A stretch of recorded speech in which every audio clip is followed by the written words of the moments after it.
We are live. Good afternoon. I'm Shanika Smith, the chair of the Equity and Engagement Committee. I would like to welcome you all to the October 17th, 2023 remote meeting. All council committee members and staff are participating virtually. To help our audience follow along, I'll state each section of the agenda aloud. We are streaming live on the Virtual Engagement Hub, which is accessible through the Virtual Engagement Hub link on the front page of the city website. We also have the option for the public to listen live by phone by calling 855-925-2801. For today's meeting, we also have the option for people to call in and comment live during the meeting. To call in and comment live, use the same number, 855-925-2801, meeting code 2689. Your phone will be muted and you'll hear the meeting live. At this point, speakers will push *3 to enter the speaker queue. At this time, I'll go through and introduce committee members and staff who are participating with us today virtually. Kim Roney. Good afternoon. Councilwoman Sage Turner. Hello. Assistant City Manager Rachel Wood. Good afternoon. City Attorney Brad Branham. Good afternoon, everyone. Director of Community and Economic Development Nikki Reed. Good afternoon. Director of Equity and Inclusion Brenda Mills. Good afternoon. And I don't know if I saw Dawa Hitch, but Director of Communication and Public Engagement, Dawa Hitch. I don't think she's here with us today, but she may be watching. We'll get to the agenda at this point. The first item on our agenda today is the approval of minutes from October 13th. Have a motion to approve the minutes. So moved. All right. Second. All right, I'll do a roll call vote for approval. Councilwoman Roney. Aye. Councilwoman Turner. Aye. And myself, aye. The motion to approve the minutes carried. Now I'm going to turn it over to Nikki Reed. She is the Director of Community and Economic Development. She is going to intro our disparity study final report and introduce our special guest. Thank you, Madam Chair. I'm Nikki Reed, the Director of Community and Economic Development. I'm joined by Dave Miller and Larry Scott of Miller 3 Consulting. They'll be sharing the results of the disparity study, and I'm just going to do a brief introduction as to what we're here to speak about today. So, Katie, if you'll turn to the next slide. So key takeaways, the city is legally required to conduct a disparity study so that we can extend the existing race and gender conscious contracting policy. And so in order to conduct the policy, we partnered with Miller 3 Consulting to accomplish this. And that effort has been underway for over a year now. And so based on these results, we are asking that the committee take action today that will result in extending the race and gender conscious measures of the existing business inclusion policy. So we're asking that this committee make a recommendation to council that will, one, accept the 2023 disparity study as the legal basis to continue its race and gender conscious program. And then secondly, to extend the current race and gender conscious measures of the Asheville business inclusion policy that are currently set to expire on November 1st, 2023 for an additional 5-year period. So yes, that date is coming up soon. So we are getting right close to that date. And so then it's important to note that once the policy is extended, staff will develop an implementation plan for the recommendations. There's a lot to really understand and digest about the results of the disparity study. And so we're hopeful that we can partner with this committee in meetings moving forward to really share more on how that implementation plan will allow us to continue our work in this space. So with that, I am going to ask Katie to take us to our next slide and then turn it over to Miller 3 Consulting to lead us through the next several slides. Thank you. Thank you, Nikki, for that introduction. Good afternoon, everyone. My name is Dave Miller. I hope that you can hear me vocally, and I am super disappointed that you can't see my smiles visually, but I'm having some challenges with my camera. But that will not stop us in this process. I think Nikki has explained the the context for why we are here in terms of disparity study and in support for the business inclusion policy that is of consideration and on the record at the city of Asheville. Next slide, please. Before you is the outline of our presentation. We'll try to be brief in covering 4 broad areas. One, just a reminder of what the disparity study is and our method for executing in our approach for executing a disparity study. I will then share findings that are both quantitative in nature as well as qualitative, and then conclude with recommendations. Next slide, please. Before getting into the discussion, I must first acknowledge this group here, like the role and function of disparity study is one that's can be very intrusive. But the commitment by the city of Asheville in this space is to be regarded. It is with the leadership of the city manager's office, the participation and support of the purchasing division, as well as ancillary departments that allow for this effort to go forward. And it was one that we are proud of the level of engagement and commitment from all those who contributed to this process. Next slide, please. And so as outlined in the presentation, this is just our approach and methodology. Next slide, beginning with what a disparity study is. In short, it is a research study that is designed to assess whether disparities exist. The goal is primarily to identify any barriers or obstacles that may be preventing or impacting certain groups or MWBEs from participating fully in the process. There are 3 general approaches to conducting a disparity study, whether it's a legal approach, academia, and organization performance and operations approach. We focus on the organization. We recognize that it is the organization that drives the outcome. It is the buyer's decision. It is the policy that upholds that, is the practices of employees. And so it is our focus in that area. The disparity studies legal foundation is the Supreme Court decision in 1989 of Richmond v. Croson. That decision established a 2-pronged test. The first is which to establish a compelling governmental interest through a factual predicate. The factual predicate is another name for disparity study. And inside of that factual predicate, we're trying to assess whether or not the city of Asheville, in this case, is an active participant in discrimination or a passive participant. Active participant obviously is not good, and we're proud to report that the city is not an active participant in discrimination. The second component is a declaration of determining based on your partnership. And so whether or not vendors you are actually utilizing themselves may be discriminatory in practices on projects outside of the city of Asheville, thus resulting in a passive participant in discrimination. The second test established in the Richmond v. Croson decision was to then narrow tailor. Said differently, that only for those groups that were affected to have been found to be where an inference of discrimination is gleaned, that any race-conscious initiatives can only be tailored to those affected groups.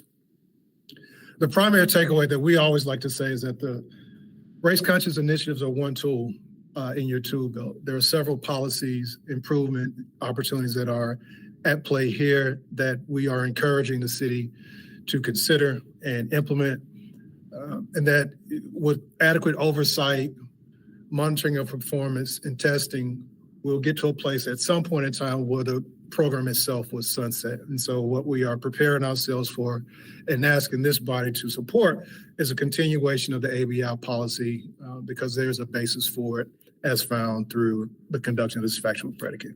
Next slide, please. Presented before you is our 10-part methodology. It is a exhaustive and robust process. Nikki alluded to it early on that we have been in this space for over a year now, and we're super excited to see the finish line and well positioned to cross that finish line. But the methodology is both quantitative and qualitative. And so the statistical analysis is where we consider the relevant market availability, utilization, and those are our quantitative components. But just as important as the stats are the qualitative elements where we're considering the legal environment, your procurement policies and your practices, and then the market where we consider the communities and its touch points and how the community believes or perceives their experiences have been in trying to do work with the city of Asheville. After we conclude that 10-part methodology, it leads us to conclusions and recommendations. Those recommendations will support both race-conscious and race-neutral recommendations and means. We recognize that race-conscious alone will not achieve the desired goals of the city, as well as understanding that race-neutral means alone has not resulted in the desired outcomes that the city seeks in this space. Next slide, please. This slide, we're highlighting some preliminary findings, which are truly some opportunity areas for the city of Asheville. There's a lot of concern as it relates to compliance with stated policy related to affidavits, and so ensuring that proponents are providing and submitting those documents will go a long way in upholding the ABI policy on its face, particularly as it relates to Affidavit 3, which speaks to the utilization of minority and women-owned businesses. Leveraging available modules for post-study award evaluation monitoring through the current MUNIS system is an additional finding that we're putting forward that the city should consider and move forward with. Implementing a standardization of codes to define procurement types are also valuable tools. And so the opportunities that exist that will lend to broader, more robust reporting of achievements and attainments are underscored by having robust data systems in place that will allow for that reporting mechanism to be optimized. The gray boxes sort of reflect the qualitative findings in this, and woven inside of that are some of the anecdotal findings in terms of how the community views the city. There's a belief that there's some low awareness and trust in the procurement process, and to the extent that we can provide some comfort, transparency, either through forecasting of opportunities or tailored outreach initiatives, I think that will go a long way towards addressing some of the community concerns we heard anecdotally, as well as addressing the perception of a lack of transparency. Next slide, please. As I move into the statistical findings, here we are considering the relevant market, the availability and utilization that support the quantitative findings of the disparity study. Next slide. And as a part of the statistical findings, we start with determining what the relevant market is. The relevant market, in short, is defined where a threshold of 70 to 75% of the contracting activity occurs.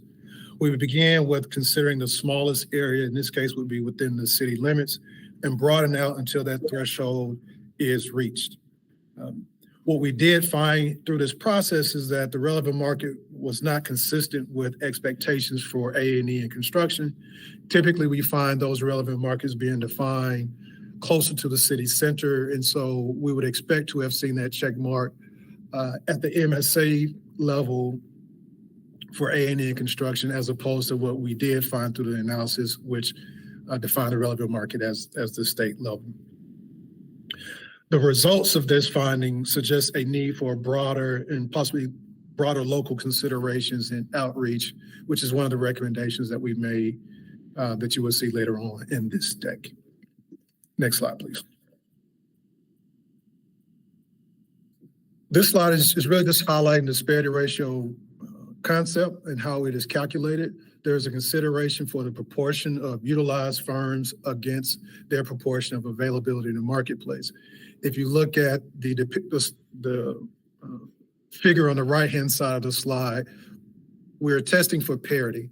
And what parity means is that you're utilizing firms in relation to their availability in the marketplace. And it is exhibited by the diagonal red line on the right-hand side. If you are above that red line, that reflects overutilization, and then we do t-tests or statistical testing to see if that resulting disparity ratio results in significant overutilization, which is not all a bad thing. But if you fall in that lower quadrant where you are significantly underutilized, that is where a inference of discrimination can be gleaned for which race-conscious initiatives are supported. Next slide, please.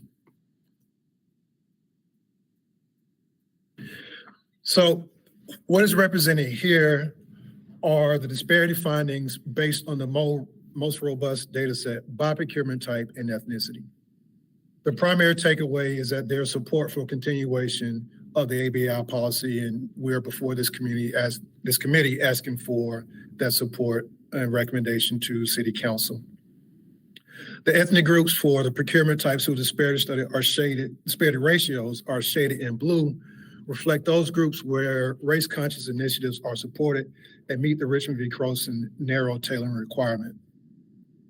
The shaded groups are a result of statistically significant underutilization, for which we discussed in the previous slides. For those ratios that are reflected as disparity without an asterisk or shading, those indicate ratios that were below the line of parity. However, the ratio itself did not reach statistical significance, and therefore no race-conscious initiatives can be, the city can't proceed with race-conscious initiatives for those groups. Next slide, please. Here I'll begin to discuss some of the qualitative findings. We recognize that while numbers help shape the story, the stats alone is not the full story. And so as a part of this process, we must consider and buttress our findings through qualitative means to include anecdotal and race-neutral themes. Part of this process is really to engage the business community and service providers in the area. A resulting goal is to leverage relationships and garner support as the city of Asheville continues its business inclusion efforts. And so we do that through survey. We had robust responses in terms of survey respondents. We had over 200 surveys responded to. We conducted 20 one-on-one interviews. We had 12 participants in focus groups. And then as it relates to race-neutral themes, we interviewed 17 race-neutral programs and providers, the executive directors, to really understand their outcomes and not output. Less concerned about the number of firms or businesses you serve, but more focused on the results of you serving those businesses and whether or not they made those firms more commercially viable, and then it subsequently result in them being more active from a commercial perspective in the marketplace. Some of the themes that were illuminated through this process as it relates to anecdotal is around transparency, which I shared and discussed in terms of some of the preliminary findings in the prior slide. There is a conflation of disparity study effort and the reparations effort. And so to the extent that we could clearly bifurcate the two initiatives, I think would prove beneficial, recognizing that as the city develops its implementation plan, the rollout of that plan may coincide with some of the reparations efforts altogether.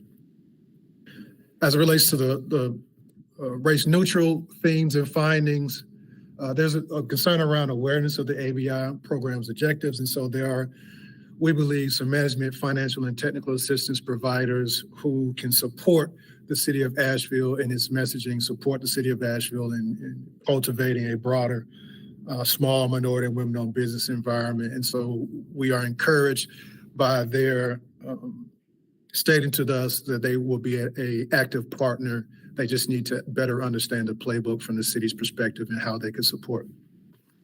Next slide.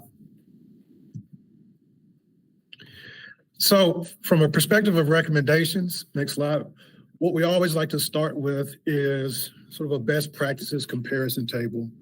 We recognize that the city of Asheville has made some significant strides in outlining its policy moving forward with developing frequently asked questions and posting information on its website. But there's still some opportunities for you to enhance your current initiatives. And so what we place before you is not just the city of Asheville, but for some of its comparable cities and some of the things that they are doing. And you can see they're actually at the bottom. The comparable cities would include Knoxville, Chattanooga, Raleigh, Greenville, South Carolina. But what we believe is less about the comparable cities, but more about a model city and model organization. So you can see those elements on the far right in red that really check the boxes for a model city that we are encouraging the city of Asheville to make strides towards achieving and moving towards implementing things such as developing KPI metrics and performance, tailored outreach to the business and vendor community, as well as ensuring that offices charged with being responsible for this space is fully staffed and operationalized. Next slide, please.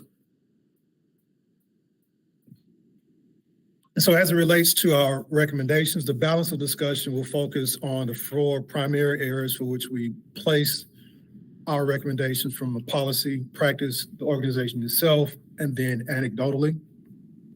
Next slide. While there are a number of items listed before you, I'll just call out or pull out a few in each respective area. From a policy perspective, there are numerous recommendations from the 2018 study, as well as this study that we are encouraged for the city to move forward with intentional implementation. Absent implementation, the city will remain challenged in achieving its desired outcomes as it relates to MWBE inclusion. We also understand that from a legal perspective, there are restrictions around what is allowed for awards based on low bid compared to best value. But we highlight this as an option for consideration, maybe for a subset of procurements, because best value looks broader than just who has the lowest bid, but it considers elements such as return on investment. And so if you look at a possibility of a local business having a slightly higher pricing, or you can consider other things as it relates to its workforce and its implication as it relates to the sales tax sort of remaining local and the need for the city to have a broader local business entrepreneurial environment. All those things could be the byproduct of considering of best value bid policy. And then lastly, I touched on the return on investment. There's a analogy I typically like to give here where you can buy computers from a manufacturer on the West Coast and you get great computers. Then there's a different type of investment, a return on investment, if you can buy those same computers from a local vendor. You know, there's a multiplier effect, whether it's in the delivery mechanism, whether or not it's in the workforce used to deliver or build such computers. And so we want to highlight that as a consideration for the city as it moves forward. Anecdotally, you're not alone. There's opportunities to leverage partnerships and relationships that are aligned with your goals. I mentioned the management and financial and technical assistance providers that are out there. We would ask that you challenge your counterparts to be intentional with you in this space. And so instead of the city carrying the mantra by itself, the schools has a role, the county has a role in this. And so you really want to create a regional approach to achieving inclusion, but beyond that, achieving a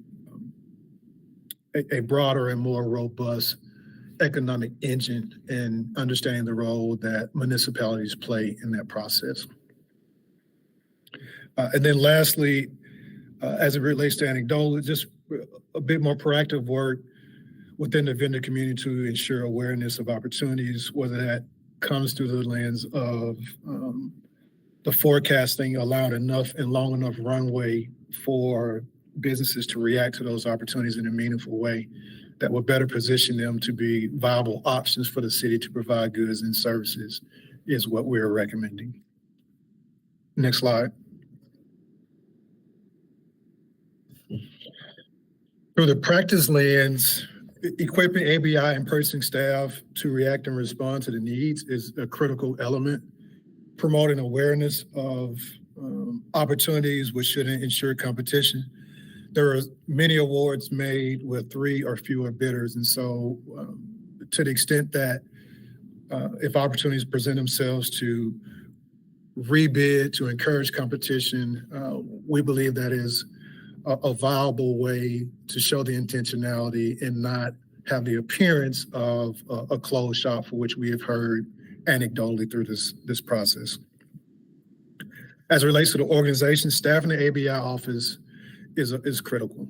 It cannot go underscored or not mentioned, because in absence of that, the community really doesn't have a entry point into the process where their concerns can be heard and addressed in a meaningful way. But beyond the office itself, ensuring that they have the bandwidth for effective implementation of the ABI policy in its operation. We find that many times that a one-person office typically finds it challenging without proper support from leadership, and we are pleased to know that from the city manager through many of the representatives on this call today, that is their support for the ABI policy and its continued efforts in this space. Next slide, please. So I mentioned earlier that the recommendations for race neutral and race conscious initiatives will be presented, but we also have to be cognizant of the current climate and recognizing that race conscious initiatives are just one tool, but it's the policy, is the practice, and make sure those things are aligned that will support the city of Asheville's ability to achieving its desired outcomes in this space. But as it relates to race and gender conscious initiatives that can be implemented, that was supported and identified through this disparity study effort, it is those groups in the center in blue for which race and gender conscious initiatives can be moved forward with. It is a indication and a requirement of the Croson decision to then narrow tailor.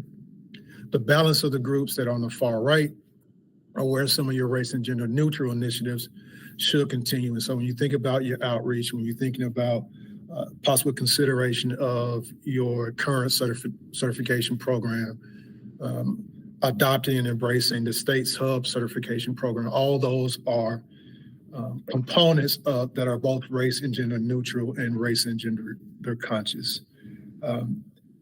Race conscious initiatives in isolation or independent of race neutral will not, we believe, not help the city of Asheville achieve its desired objective. They must work in parallel, they must work in concert in order for a fair, open, transparent, inclusive, and fiscally responsible operation to materialize. Next slide, please. And so the biggest challenge after completing a disparity study is charting the path forward, digesting the findings and recommendations, determining which of those are feasible, which of those are aligned with the political direction and leadership of the organization is a critical component. Highlighting the progress to date and the possibilities ahead is critical in achieving organizational buy-in. And so we stand ready to support the city of Asheville in its efforts.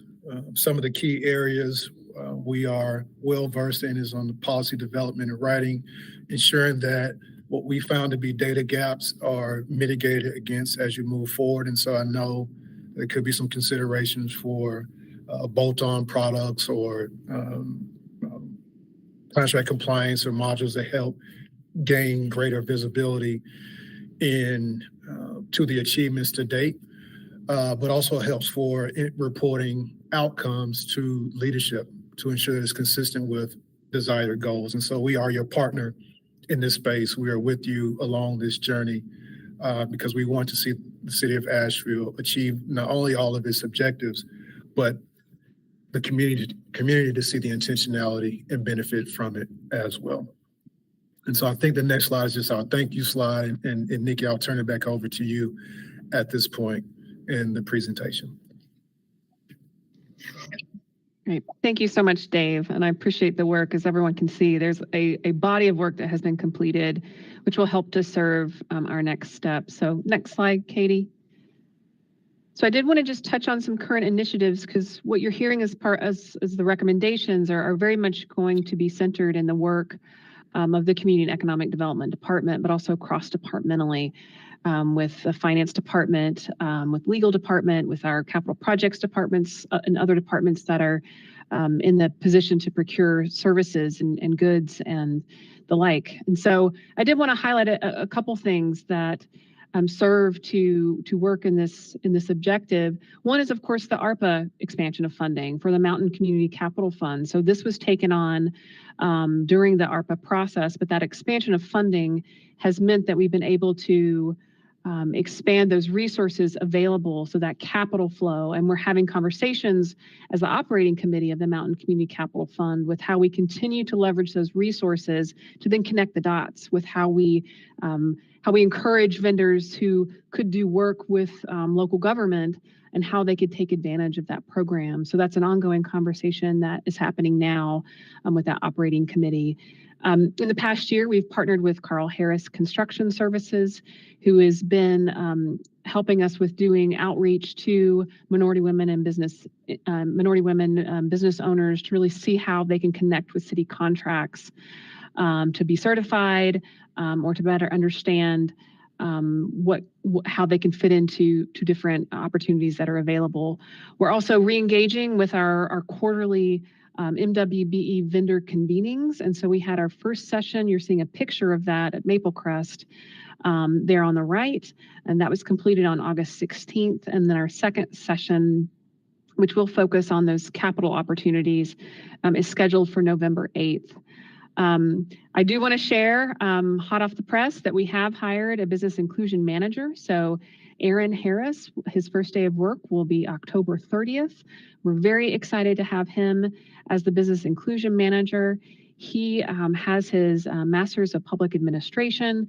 He also did this precise job for the city of Rocky Mount a couple years ago. And he's been spending his current career advancing economic development for Virginia in that space. But we're happy that he has accepted the position with Asheville, and he will join our cohort in economic development to advance this work. We do have budget set aside for the implementation. And so we're ready to see how our contracted services dollars can also aid in the implementation. And so we're ready to be able to utilize that budget set aside that we have in our current fiscal year budget to really be able to take next steps as soon as we can. So next slide, Katie. And so upon acceptance of the draft disparity study report by this committee and then later by City Council, our next step is to really develop that implementation plan based on those recommendations. So you see how they're outlined. You saw those outlined by Dave.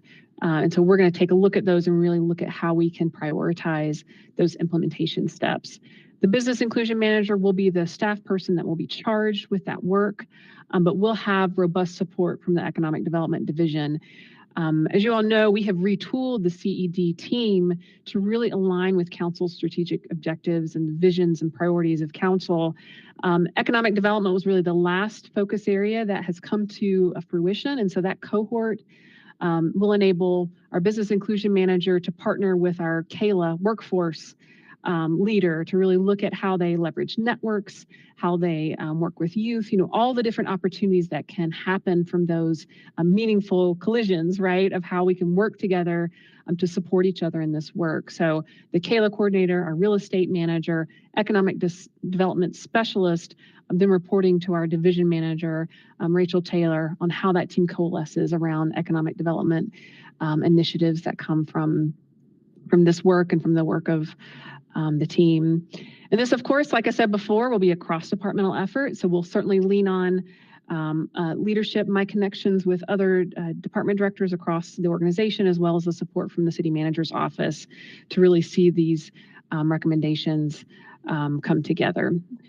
Our duty is to come back to this committee to provide regular updates on the timeline and the actions of that implementation plan so that we can be accountable to this work. And so I think the next slide is our key takeaways. Of course, just to recap, this is our legally required factual predicate that we do in order to extend the existing race and gender conscious policy. Miller 3 has done a fine job with getting us to the finish line. This will come before City Council later in October to really take on two key actions to accept the results of the disparity study as that legal basis to allow us to continue our race and gender conscious program, and we'll extend that for another 5-year period. But know that implementation will be happening in the following following that action that council will take on October 24th. And so that concludes. I think the next step is the next slide, Katie, is really our suggested motion. But I certainly want to turn the floor over to the chair here to guide us through questions that you may have of staff or of the consultants. So Thank you, Nikki. Excellent and thorough presentation from Mr. Miller. It's a lot to digest, but thank you for your effort and your commitment to work with us as we see our policies come to light. I'm gonna open this up to our committee for any questions or a recommended motion. Kim? Thank you. I have a few questions, and they come from conversations had in the community in anticipation of this. So I'll start with thanks to Mr. Miller and your team for bringing us this information and for working with us on this project. One of the curiosities is acknowledging that race conscious and race neutral aren't getting us to our goals. Why not use race positive implementation to get to our goals? Is there a reason to not use that language specifically? No reason around using race positive. I think in being consistent with the tenets of Croson is why we use the race conscious versus race neutral as it relates to language. But I think the bigger question is, how do you achieve your goals if race conscious alone isn't working and race neutral alone? And so what you heard me kind of allude to during the presentation was around the need for them to work in concert, right? And so if you think about coming through the pandemic, you think about the results of some of the fluctuations in staff in the office. All those, I believe, have impacted the city's ability to achieve its goals in this space. And hearing, I applauded hearing that the inclusion manager has been brought on board and recognizing that this committee, the ask of this committee is to support continuation of the policy. We hope with implementing some of the recommendation that the goals will materialize in terms of coming to fruition with both of those components working in concert. Thank you. So it seems like we might be able to add, in addition in our motion, to extend and continue the race and gender conscious and positive measures. It's something that I'm certainly considering. And I'm glad that COVID was brought up, because we engaged in processes around COVID-19 relief funding and very quick community measures like our One Buncombe Fund. And we looked at that process afterwards, and it kind of matched the demographics of the city, which meant we were achieving equality, but maybe not equity, which is our goal. I did have a couple other questions, and one was around when we're looking at the partnering, and this is for staff, I guess, the current initiatives, it says here, partnering with Carl Harris Construction Services. Do we have any stories to tell or a general idea of how partnering and relationship is helping us to get different outcomes? Or is this still such a new partnership that we're still looking to build that data set? I think that's a great question. And I think it would be great if I could get some feedback from Carl to really help understand what he can point to. So if I may need to follow up that separately, but I can certainly follow up with Carl and really understand some of the highlights and takeaways from his work thus far.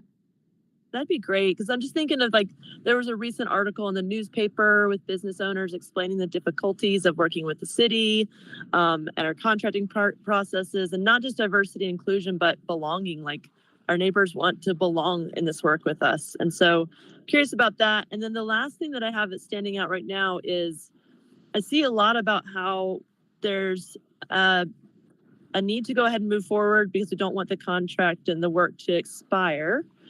And I didn't see anything about how we were going to engage community. And I know that's got to be part of the process.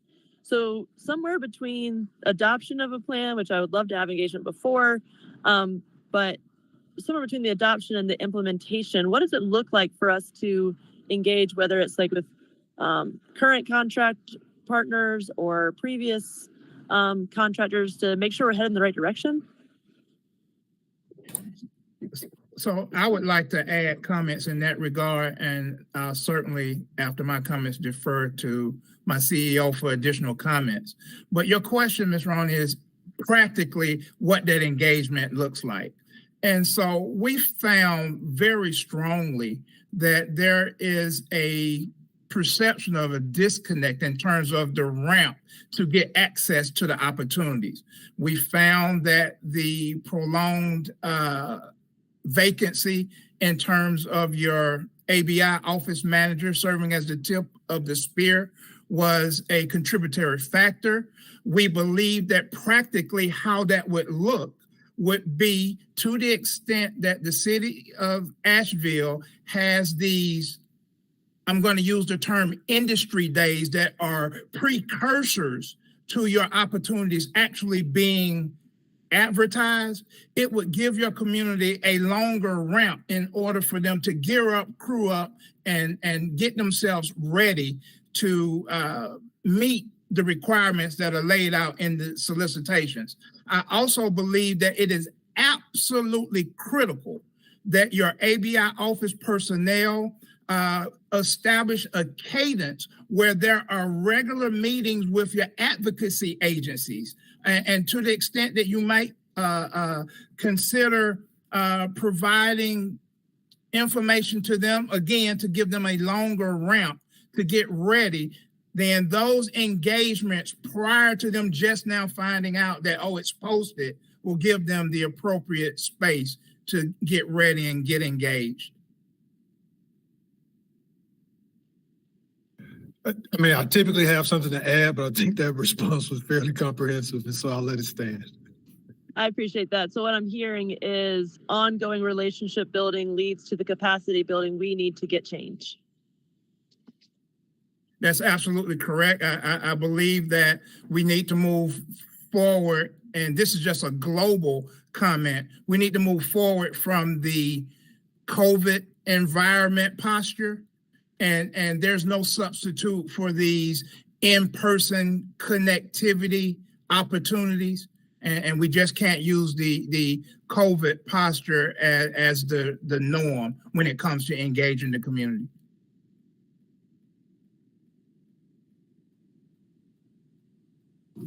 I don't have any additional questions, but I do want to echo my gratitude for just the incredible amount of information. I think that was that's the most I've ever gone through with this committee. So I appreciate kind of getting caught up to date on what we've been doing and what we could be doing.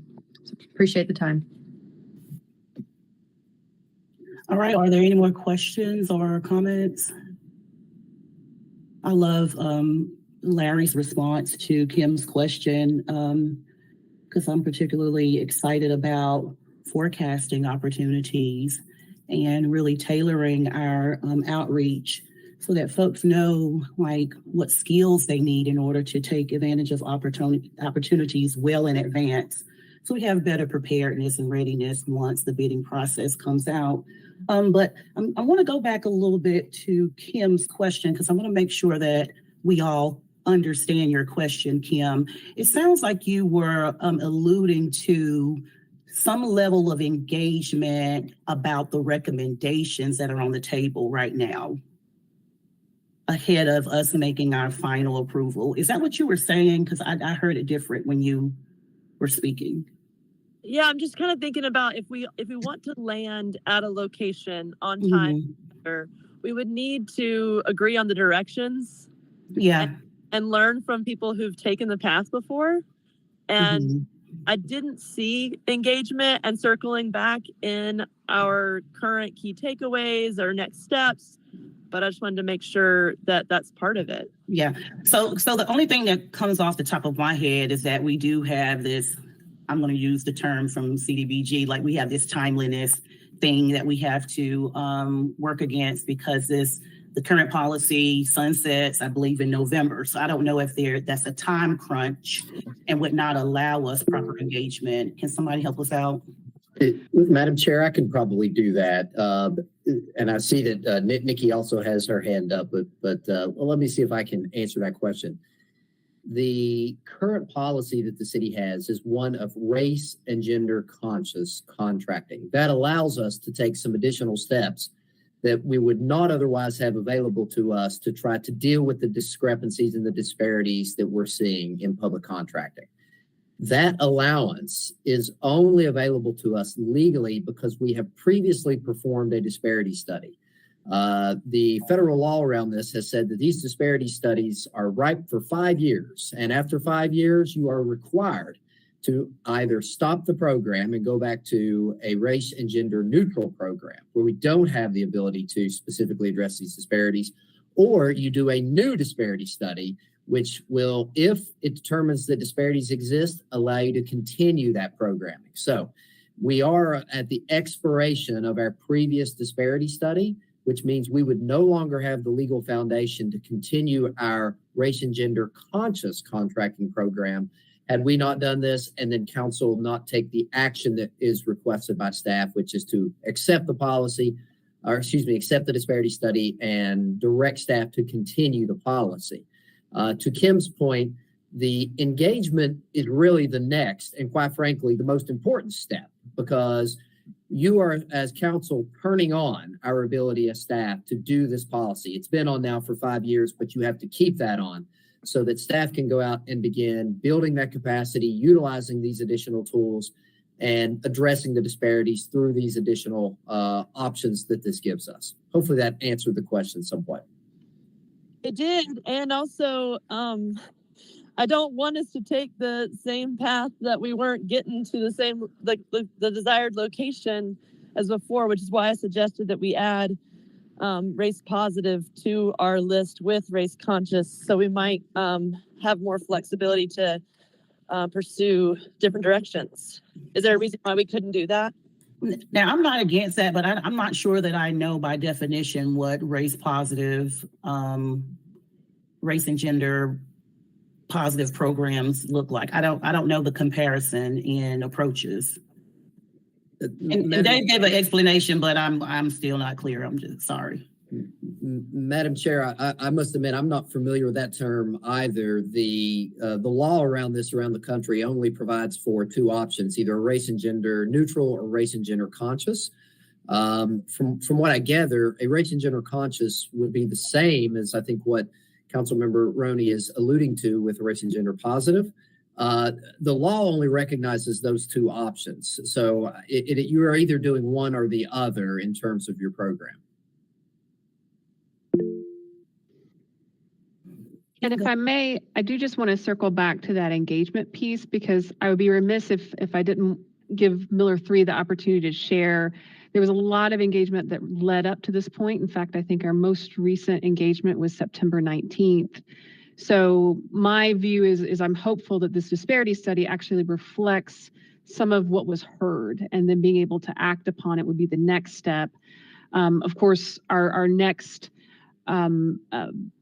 presentation of the ABI office will be held in November, and an important component to that is not only having a topic that we want to discuss that we've heard that does reflect what we've heard was missing, through the engagement process, what we've heard from the disparity study, but also we take the time at those meetings to listen, to say, what is it that you need from us? What do we need to cover in these important vendor opportunities to interface with city staff? So I wanted to share a little bit of insight in terms of how those vendor engagements are structured, so that we're doing a little bit of both, reflecting on the direction that we've heard from the disparity study, responding to that, but then also, of course, opening the floor to say, what can we do? What's next? What's on your minds? How can we do better? So that's been the tone of those conversations for those engagements that we've had. But again, I didn't know if Miller 3 wanted to highlight any of what they've heard and how they're seeing that be reflected in the implementation recommendations. Sure, Nikki, I'll start. First of all, you're spot on in your commentary.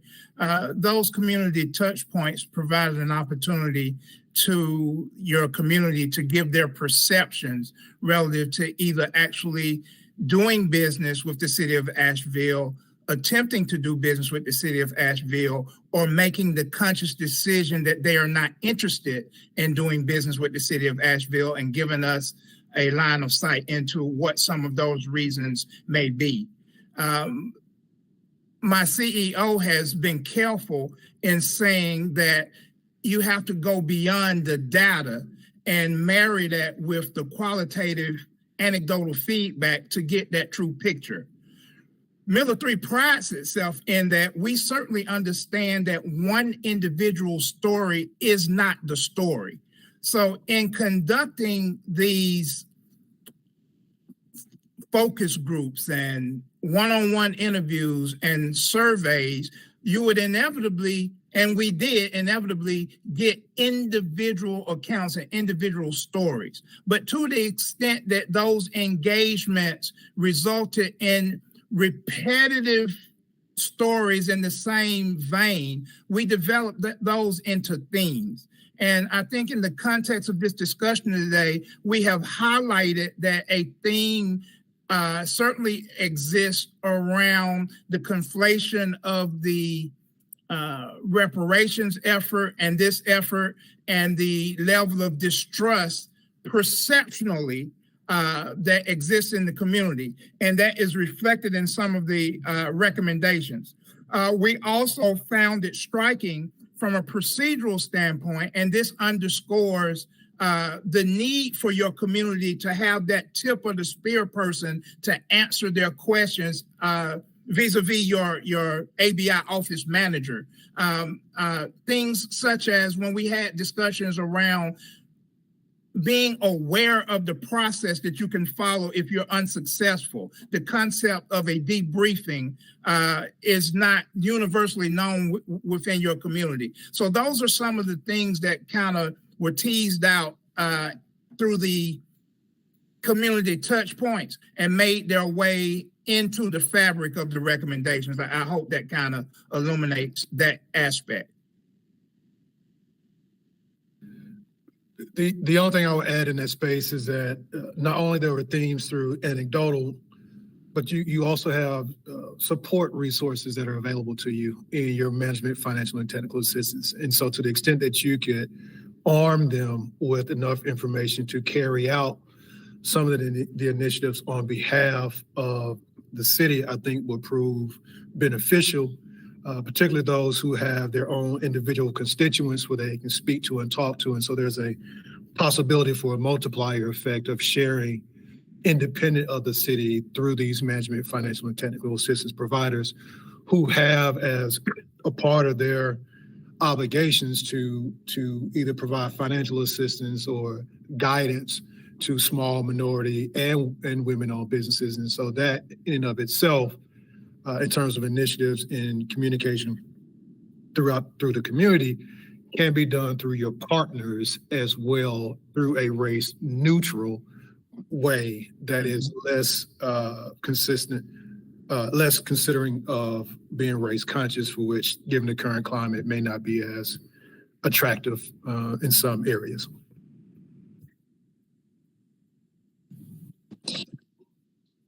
Excellent. Thank you for that additional information. I expect that the goal of race positive being to increase the number that in the categories that are currently showing disparity will come from the way that we get there, which is the implementation. And I think we can get there when we engage our community. Chair, would you like me to make a motion, or are there additional questions? I just had a thought, an afterthought. I think we've been hearing very loudly and consistently from our engagement efforts in the past that, people want us to create like an engagement continuum to, of course, you have that initial touch point where you're gathering all your information, but I think they would benefit and appreciate us coming back and saying, hey, this is what we heard, and this is how we have themed what we heard, and the recommendations are to follow ahead of our implementation process. So I just wanted to put that in the room if possible. And I do believe that we could make a motion to accept the disparity study and all the follow-up actions, but continue to work on communication and building that trust model with our constituents and the substantial number of people who avail themselves to participate in this engagement process. So the numbers were very remarkable. 200 survey responses for this. That's excellent. So I just want us to kind of think on in terms of what does a engagement continuum look like ahead of us adopting or approving our final product. And yeah, you can go forth. One last comment before we pivot. No problem. The beauty of this process is, Madam Smith, is that we will give you back a lot of information and data, right? And so we develop a master minority and women-owned business directory that could serve as a springboard, if you will, to some of your outreach initiatives and your efforts. And so there's a lot of information that's going to come back to you that has that will be valuable for the city and how it moves forward implementing to consider. Thank you. Did you want to see that as maybe like a number 3 on here? A communication or engagement point with this motion? Except study, extend the measures. Go ahead, Kim. Sure. Well, yeah, I was thinking about in section 2, it says based on the data reflected and engagement in the disparity study could cover maybe some bases. Say that one more time, Kim. I'm not following. So let me try throwing this pitch across home plate. I move to recommend that the city council accept the 2023 disparity study as the legal basis of a compelling governmental interest of ongoing marketplace discrimination in public contracting, and as a framework to continue the city's narrowly tailored race and gender conscious contracting program, and 2, extend/continue the race and gender conscious measures of the City of Asheville business inclusion policy for an additional 5-year period based on the data reflected in the disparity study and community engagement prior to its current expiration date of November 1st, 2023. Second. Does that cover what you needed? Yep. Okay, great. We have a motion and a second. I'll do a roll call vote for approval. Councilwoman Roney. Aye. Councilwoman Turner. Aye. And myself, aye. The motion carries. And thank you again for all of the hard work, Miller 3 Consulting, and all the support from staff and stakeholders. Brenda, it's your turn. Chair, can I ask a quick question before we move into the next presentation? Sure. I apologize that I have another commitment at 2:00, so I can't stay, but I will let y'all know that I watched last night's Community Reparations Commission meeting, and I have some concerns. It went over pretty late. There were good conversations had, but just encourage my colleagues here to watch the conversation, because what I gleaned from it was that there are questions around what support looks like and what does it look like when we try to control a situation instead of collaborate is still lingering in the air after those conversations. And so I'm sorry that I can't participate in the conversation today, but I look forward to reviewing the presentation. And thank you to our staff who are staying committed to the work, supporting this group. Okay, Kim, thank you. You have a nice day. Brenda, you're on. Thank you, Madam Chair. Always good to be in front of you, giving you an update. Next slide, Katie. Thank you. So our key takeaways for the reparations update is that we had our meeting last night, and their agenda was the request for, we did an update on a data request presentation on the global accountability recommendation, review of survey results on the project timeline and the proposed resolution amendment, the extension of time for their project, the community engagement plan, summit recap, and next steps. And then a monthly update. I'm giving you a monthly update on the Cease to Harm audit project. Next slide. So basically from our data requests, we have a data team that meets once a month. Our City Office of Data and Performance, which I now think is Budget and Performance, County Strategy and Innovation, and the Buncombe County Special Collections.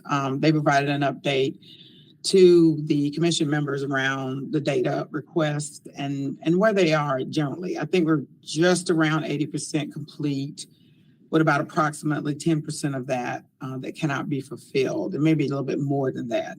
When we talk about it not being fulfilled, that means it's either data we don't control and cannot get access to, or the data does not exist. That being said, the Buncombe County Special Collections, Catherine Cutshaw, for all of you who don't know her, she's amazing, has provided some research. So if we can't figure out how many businesses were lost doing urban renewal and the gentrification process, she's done some peripheral research to look at like records that may have business listings or businesses that were established in certain particular areas. We're using also a platform called Zotero. It's an open access, easy to use reference management tool. It is amazing. It allows you to save references from library catalogs, research databases, and the web. And so what we've done in creating the Smart Sheet, where all of our data requests are housed, there's a link from that to the Zotero library to provide that information. She also has begun what we call as the whereas document. So there's a prelude to finding the harms and understanding the harms and where they came from. So we're using part of those as part of our the start of our report. So it talks about, in housing, what were the laws then? What kind of things were happening in Asheville? So that will be a part of that information that we get in terms of just beyond the recommendations and the harms addressed. Next slide.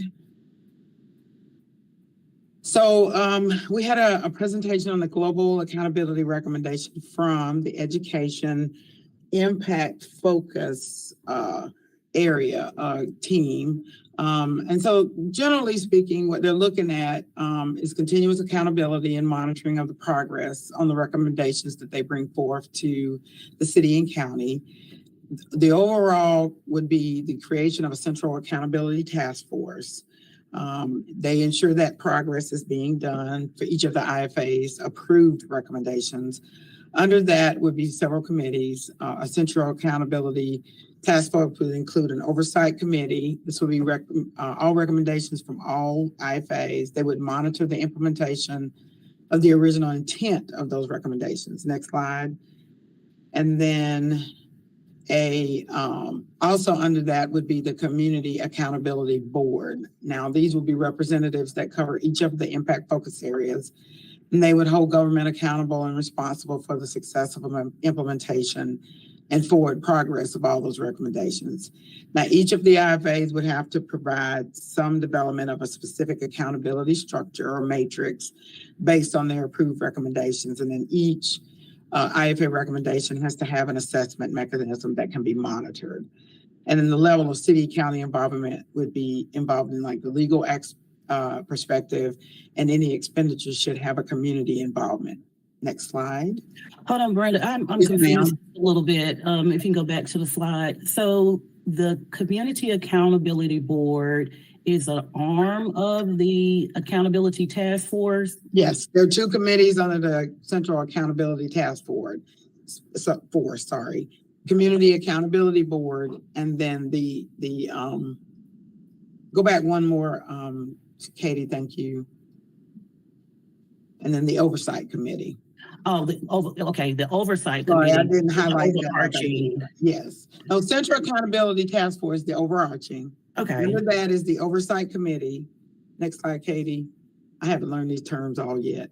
And then the Community Accountability Board. So the Community Accountability Board, their advocacy is specific to the IFA. Yes, ma'am. Oh, okay. And they also are representatives of the IFAs. Okay, got it. I'm just trying to. Great question. No. Great question.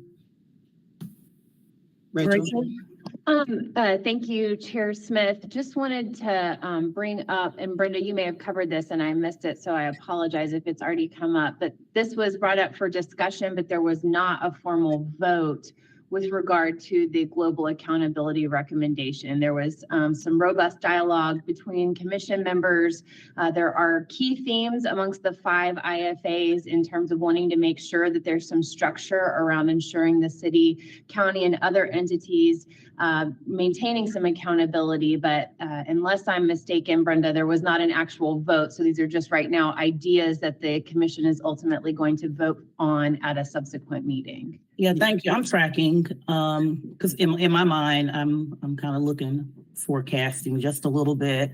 Yeah, I'll keep my comments to myself. Go on. No, those are good questions, and thank you, Rachel. What I was going to also say is that there was not, the agenda was a little misleading in that there's not time for a vote because the Education Committee has provided this format for recommendations, for accountability. And I think there is also one that is pending for economic development. So they're just getting they've never been given a presentation at their meeting about this particular recommendation. So they heard that last night, asked some good questions around that. So we'll just see, they're bringing it back for the next meeting. So are they suggesting this as a follow-up body? Once they are disbanded, yeah. Okay, got it. Yeah. So they're suggesting that as a follow-up to right after they cease as a commission. Yeah. Next slide. Great questions. So we reviewed the survey results on the project timeline and proposed resolution extension and vote. You will see if you watch the meeting that there was a very robust conversation. A little bit of a confusion around what we were voting on, what they were voting on, but they landed at voting to extend the work of the commission to December 2024. So instead of ending in April of next year, they would end next December.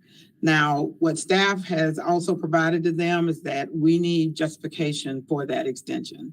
So they should be going back to the drawing board, working on, if we go to the governing bodies with this, what does that entail? What does it look like going forward past April? And what you can expect if we go past the April timeframe? But are they proposing that we'll have some recommendations on the table by the original closeout date? That's what we've asked them to provide to us, to staff to provide to the governing bodies if we move forward with this. Yeah, because I'm just thinking about how many. Working very diligently on recommendations. They brought some forward. You can see those on the meeting information for the past 2 meetings. We're still helping them as staff and as the facilitators of those IFAs are still helping them to formulate what that recommendation would look like. Basically, I've mentioned to you before, it looks sort of like a staff report, right?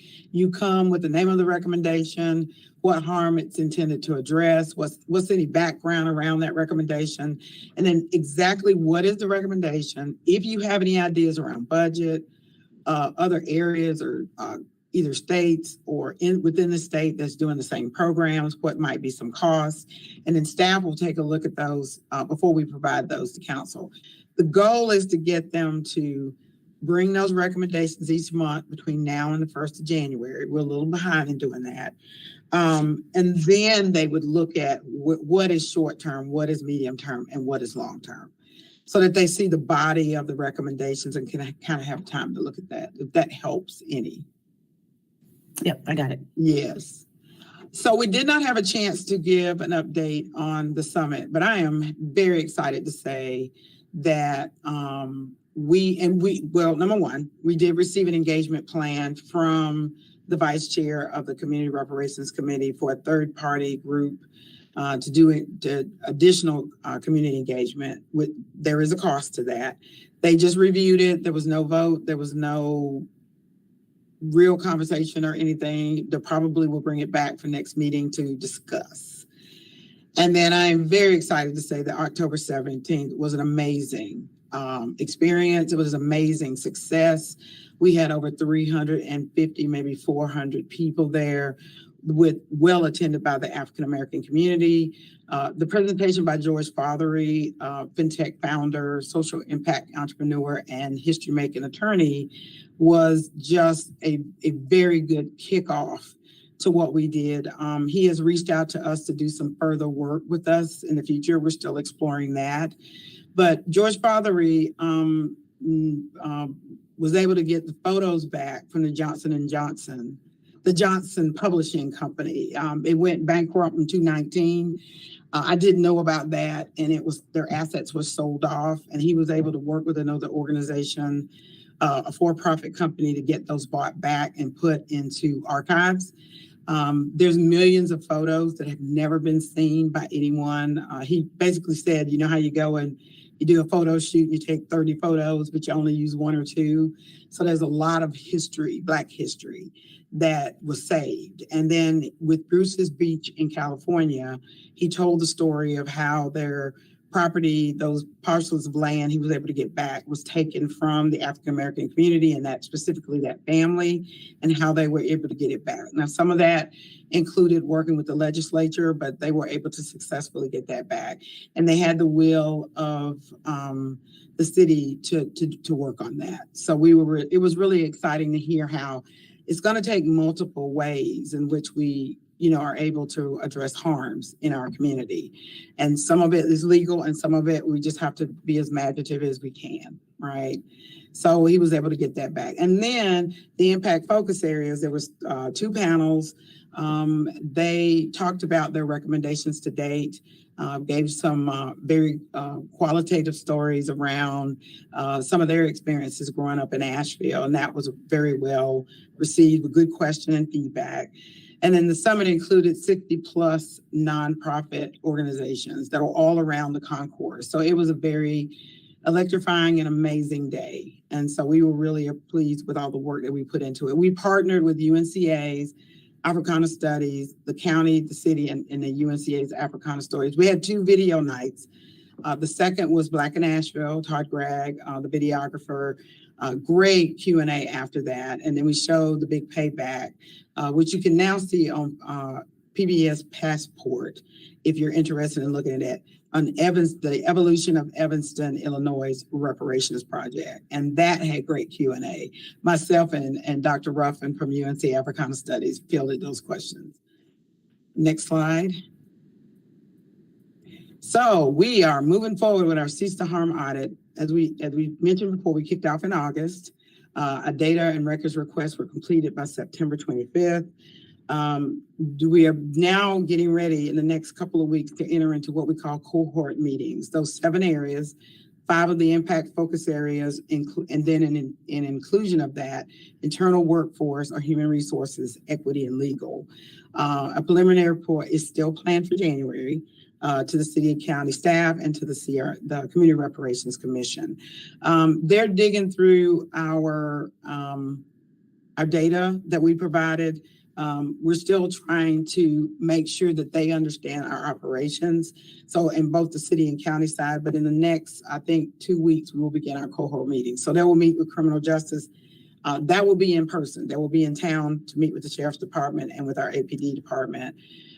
Economic development, we'll have cohort meetings with that. It is my intent to try to attend all of those, but we're having good staff participation and support. And so we're looking for really good findings and getting really great recommendations out of this. This is one of the immediate recommendations that was approved by the Community Reparations Commission in December of last year. Next slide. So to end us all off, like I said, we had our meeting yesterday with the Community Reparations Commission, data request update, presentation on the global accountability recommendation, talking about the project timeline, the proposed resolution to extend their work time on this project, the community engagement plan, and the summit recap. And then we just provided you an update on the Cease to Harm. And I'll take any questions you may have. Thank you for this time.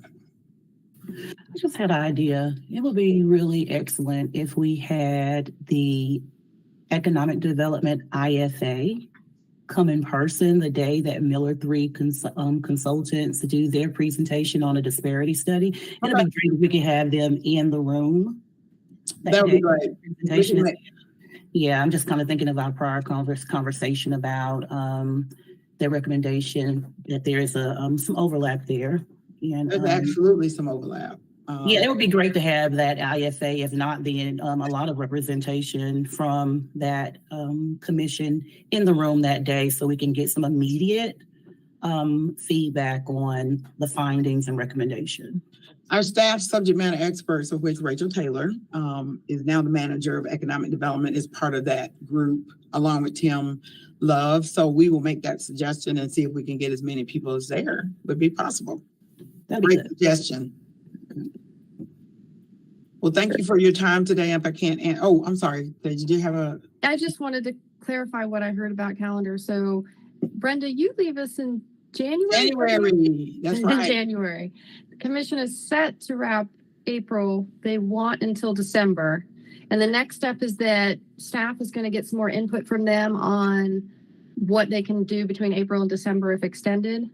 Mm-hmm. And then that will come to us at council. That will come to you. We will Okay. look it over as staff, make sure it's sufficient, chat about what, if any other information is needed. Okay. And then we'll see what's next. And I guess with that would come like, who would manage it after you're gone? Well, we are in the process of hiring a new director while I'm still here. Okay, And then we're looking at some next steps for additional staff support, perfect. Thank you. hand raised by. And within that timeline, we also got information that Christine Edwards is now transitioning to a new role. Can you kind of put that in the conversation as well? What it will look like on a project management piece if this calendar is kind of prolonged?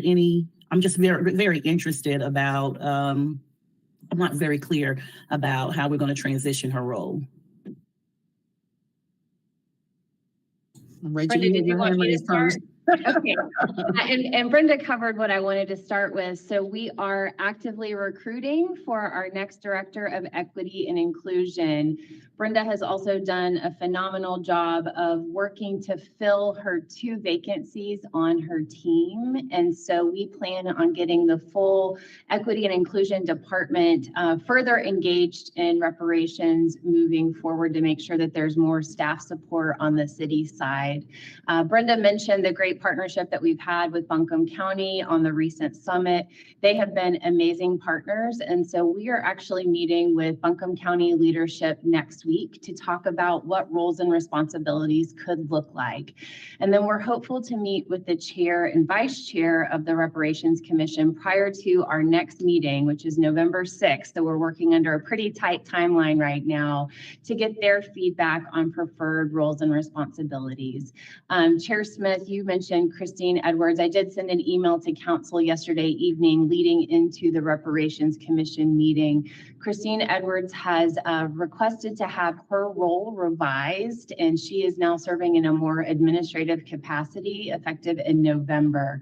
And so what we're wanting to do is make sure that we're able to maintain the positive momentum that's underway. Each of the impact focus areas have developed draft recommendations, and statements were made by all 5 of the impact focus area facilitators yesterday evening at the Reparations Commission after Christine made her announcement to the commission, letting commission members know that the facilitators are not concerned. Of course, we all regret that Christine has made this decision, but we don't think that we're going to lose that positive momentum. So we are actively seeking applicants for Brenda's successor. There will never be a replacement for Brenda Mills, but we hope to have a successor for Brenda Mills as quickly as possible so that there can be a smooth transition on that end. And then, as I mentioned, we're looking at staffing up her team as well as leaning on some additional cross-departmental resources, staff that have already been in attendance at the majority of Reparations Commission meetings, using their skill sets to help augment some of what we're losing from the project management aspects of Christine's prior scope of work. So it's very dynamic. I'm not able to give a ton of specifics right now, but hopefully a week from now, I'll be able to be much more precise in terms of who's doing what we've agreed to. And then we hope to get some feedback from the chair and vice chair so that we can share this information with the full commission at the November 6th meeting, and also want to make sure full city council stays updated as decisions are made and resources are dedicated to ensuring that level of support is maintained. Thank you. Any other questions or comments on today? Okay, let's just go to public comment. 1 second, and I will check our site.